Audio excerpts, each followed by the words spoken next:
বাজারে অনেক আম পাওয়া যাচ্ছে, আর এখন তো আমের সিজন, আম কাঁঠাল, তাই অনেক আম আছে। আমরা অনেক রকম রেসিপি বানাতে পারি আম দিয়ে। আমরা আজকে বানাবো যে আম দিয়ে কেক। হ্যাঁ, অনেকে তো অনেক রকম ভাবে কেক বানায়। কেকটা আমরা আম দিয়ে বানাই, আম দিয়ে কেক বানাবো। হাই বন্ধুরা, আমি তোমাদের মধ্যে আবার এসে গেছি। এখন তো আম পাওয়া যাচ্ছে, অনেকে অনেকভাবেই কেকটা বানিয়ে খেয়েছেন। তাহলে আমরা এখন করি কি, আম দিয়ে কেক বানিয়ে দিই।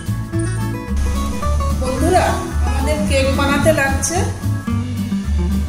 ময়দা, চিনি, আম, butter, vanilla, baking powder, baking soda, কিশমিশ, বাদাম আর 3 পিস ডিম।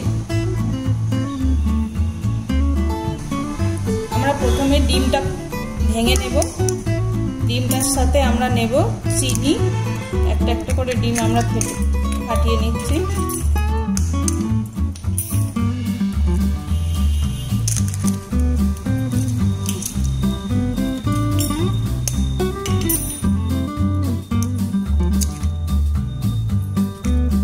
এর মধ্যে দিয়ে দেব 1 কাপ চিনি। যার বাড়িতে যেমন কাপ আছে সেই কাপ মাপেই নেবেন, নিলে সুবিধা হবে। যে কোনো একটা মাপে নিলে সুবিধা হয়।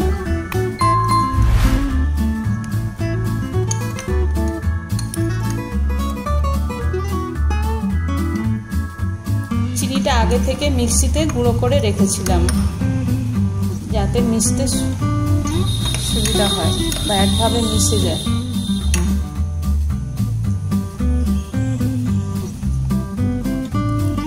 এই ডিমটা আর চিনির গুঁড়োটা একসঙ্গে মিশিয়ে নেব।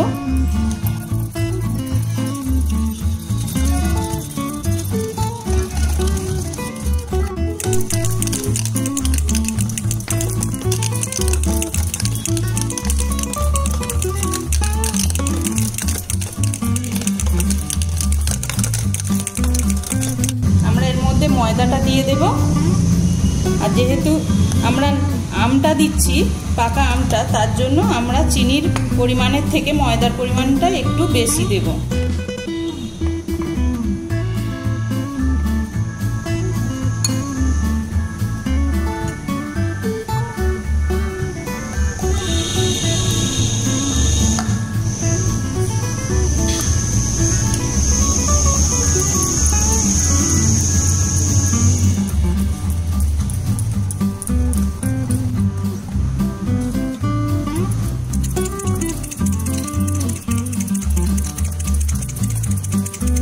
এর মধ্যে দিয়ে দিলাম আমরা আমের পাল্পটা।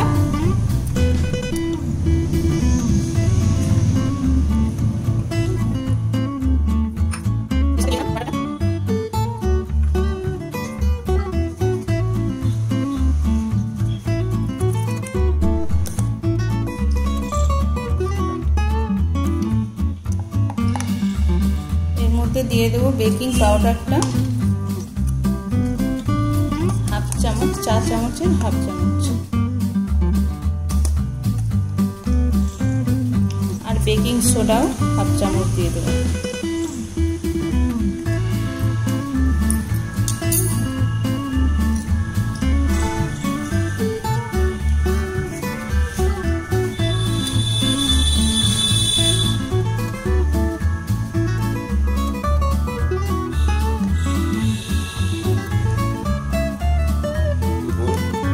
মধ্যে দিয়ে দিলাম ভ্যানিলাটা। এর সাথে যে বাদাম আর কিশমিশ রেখেছিলাম এগুলো এর সাথে দিয়ে দিলাম।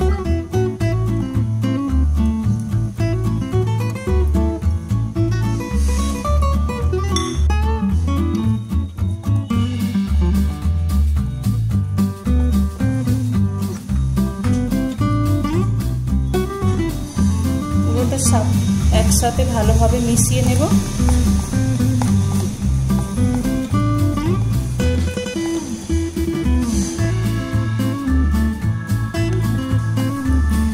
দেখে নেব যে ব্যাটারটা ঠিক আছে কিনা। যখন আমরা এরকম তুলে দেখব যে রিবনের মতো এরকম পড়ছে, তাহলে ভাববো আমরা ঠিকই হয়ে গেছে। আমরা এই অ্যালুমিনিয়ামের পাত্রের মধ্যে কেকটা বসাবো, তাই আমরা এই ব্যাটার দিয়ে এটাকে এই পাত্রটাকে গ্রিস করে নেব।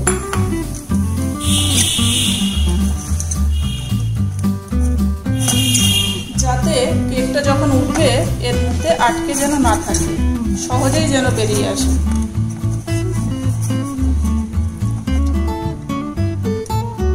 এবার আমরা কেকের ব্যাটারটা এতে ঢেলে দিচ্ছি অ্যালুমিনিয়ামেতে।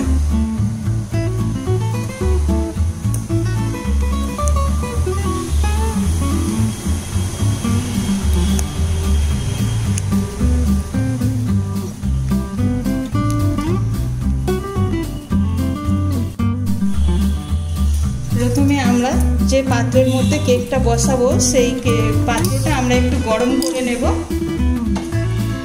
গ্যাসের ওভেনের আঁচটা একটু বাড়িয়ে দিয়ে গরম করে নেব। আমরা যে কোনো পাত্রেই বানাতে পারি, ওটিজিতেও বানাতে পারি, তারপরে আমরা প্রেসার কুকারে বানাতে পারি, তারপরে বাড়িতে যে ছাঁচটা বসবে কেকটা সেই পাত্রের যে মাপটা সে যে কোনো পাত্রেও আমরা বসাতে পারি। আমরা এই যে পাত্রে বসাবো তার মধ্যে যাতে সেই কেকের যে পাত্রটা টাচ না হয় তার জন্য আমরা এই একটা স্ট্যান্ড এর মধ্যে বসিয়ে দিলাম। স্ট্যান্ডের উপরে এবার কেকের পাত্রটা বসিয়ে রাখলাম। কেকের ব্যাটারটা যে এই পাত্রের মধ্যে রেখেছি, রাখার পরে এটাকে আমরা একবার একটু নেড়ে নেব যাতে ভিতরে বাতাস না থেকে থাকে। এবারে আমরা পাত্রটা গরম হয়ে গেছে, এবারে আমরা আঁচটা স্লো করে দেব, দিয়ে কেকের ব্যাটারটা এর মধ্যে রেখে দেব, আর উপর থেকে ঢাকনিটা দিয়ে দেব। আধা ঘন্টা পরে আমরা ফিরে এসেছি কেকের কাছে। বন্ধুরা দেখছি যে কতটা কি হয়েছে।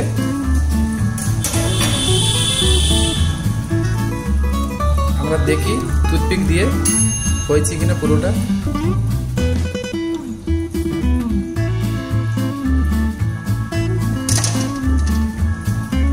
এখনো বাকি আছে, একটু 10 মিনিট মতো রাখতে হবে, তারপরে পুরো হয়ে যাবে। এসব বন্ধুরা আমরা দেখে নিই, পুরো 45 মিনিট হয়ে গেছে। এইবারে আমরা ঢাকনিটা খুলে দেখে নিই, কাঠি দিয়ে একটু দেখে নেব যে পুরো সেদ্ধ হয়েছে কিনা। আমরা এটা দেখবো এইভাবে যে হাতে লাগছে কিনা। হাতে লাগছে না মানে আমাদের সেদ্ধটা পুরো হয়ে গেছে। একটু উপরে বাটারটা লাগিয়ে নেব, লাগিয়ে নিলে এই গরম অবস্থায় কালারটাও সুন্দর এসে যাবে।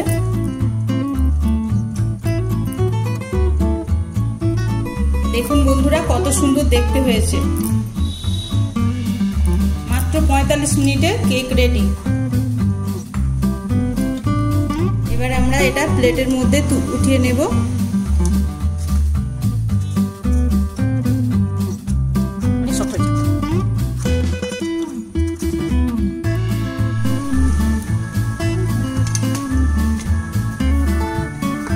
দেখুন বন্ধুরা কত সুন্দর হয়েছে,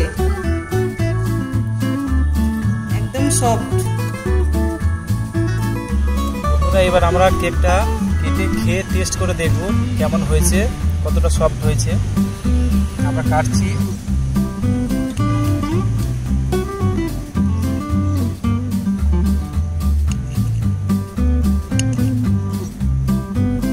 দেখো বন্ধুরা কি সুন্দর হয়েছে, সফট, একদম দারুণ হয়েছে দেখতে। এবার খেয়ে দেখি কেমন হয়েছে।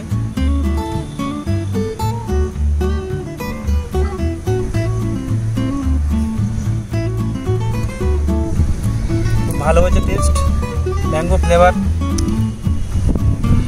তোমরাও বাড়িতে খাবে, তোমরা টেস্ট করো।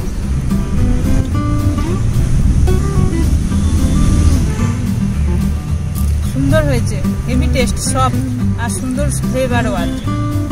বন্ধুরা আমাদের এই ভিডিওটা ভালো লেগে থাকলে লাইক করবে, সাবস্ক্রাইব করবে, কমেন্ট করবে।